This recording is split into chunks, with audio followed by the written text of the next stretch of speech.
muncul ada tawaran berbagai macam supaya berhenti mendukung Jokowi. Itu kami tolak. Saya sendiri ada yang menawarkan supaya pergi jalan-jalan ke luar negeri dengan uang saku sekian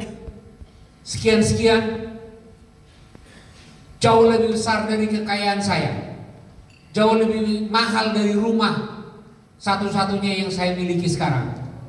Tetapi tidak, tetap mendukung Jokowi.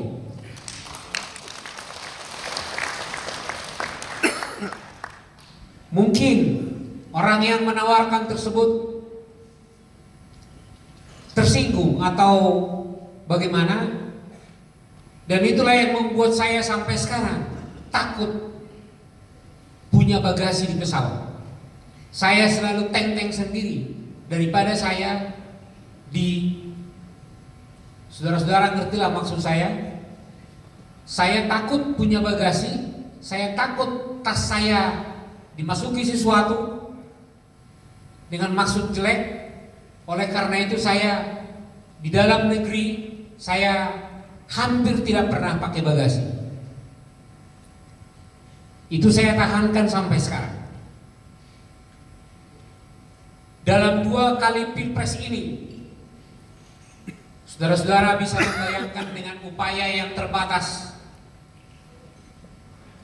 kita berupaya maksimum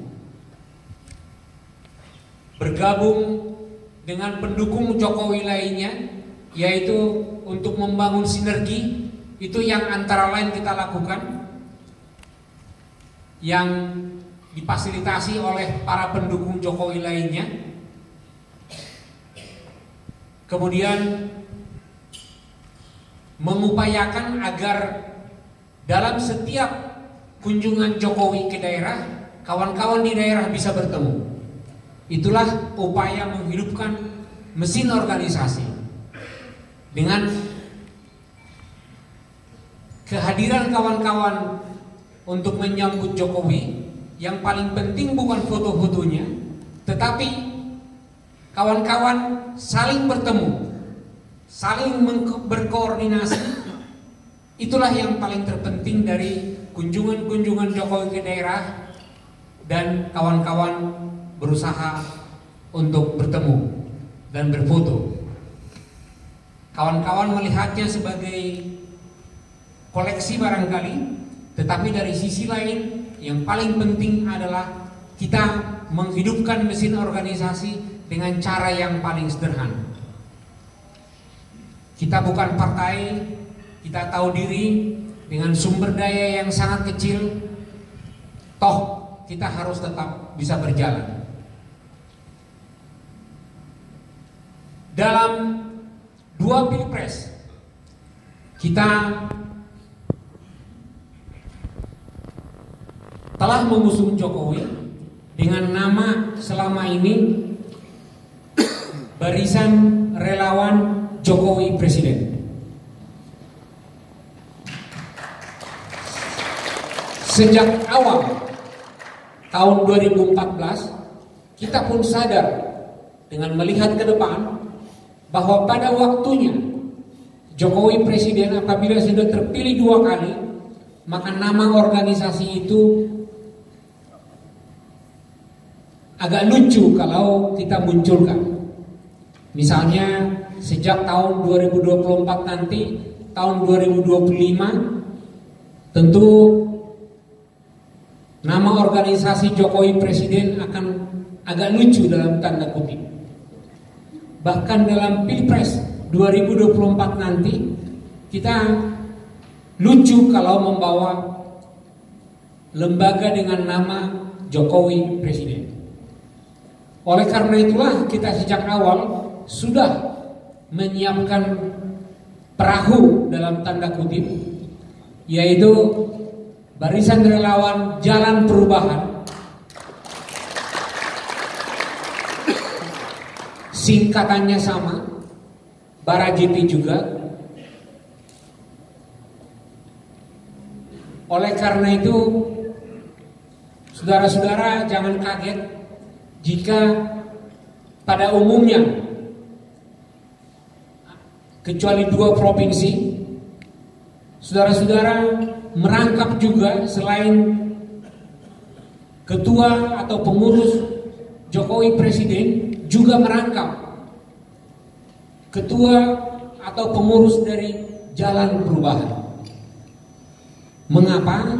Karena pada waktunya kita harus memakai baju yang bukan lagi Jokowi.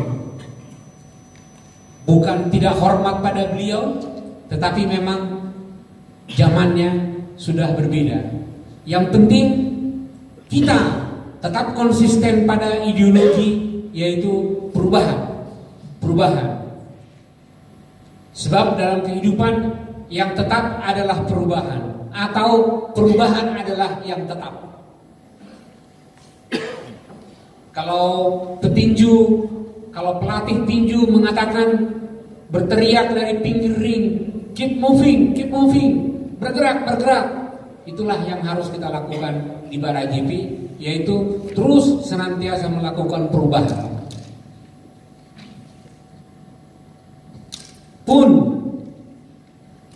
Lalu tentu bukan saatnya bagi kita sekarang untuk membahas ada 2 provinsi yang tidak merangkap Jalan Perubahan dan Jokowi Presiden, tetapi terpisah. Bukan saatnya kita membahas itu sekarang.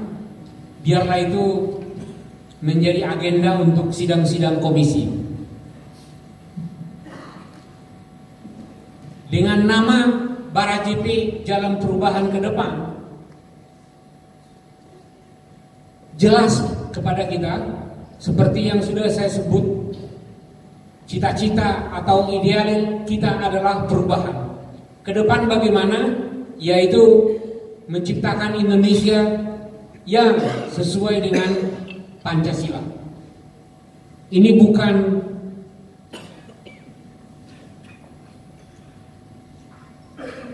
mau centil-centil menyebut Pancasila, tetapi memang itulah cita-cita Indonesia yang harus kita wujudkan. Saudara-saudara tahu bagaimana di negara lain yang terpecah belah karena agama, terpecah belah karena ideologi, peperangan, akhirnya rakyat menderita. Sampai sekarang hampir 1 juta pengungsi dari Timur Tengah ke Jerman Barat saja, belum ke benua lain, belum ke negara lain, banyak sekali. Itulah contoh bagi kita betapa mahalnya persatuan bangsa, betapa mahalnya Bhinneka Tunggal Ika. Maka cita-cita kita jelas adalah melawan upaya yang merongrong Pancasila. Orang-orang menyebutnya radikalisme, itulah yang harus kita lawan. Kita menciptakan masyarakat yang sesuai dengan Pancasila, yaitu melindungi setiap orang untuk melaksanakan agamanya, persatuan Indonesia, dan Bhinneka Tunggal Ika. Ini yang terus kita lakukan. Kalau kita meneropong ke masa depan,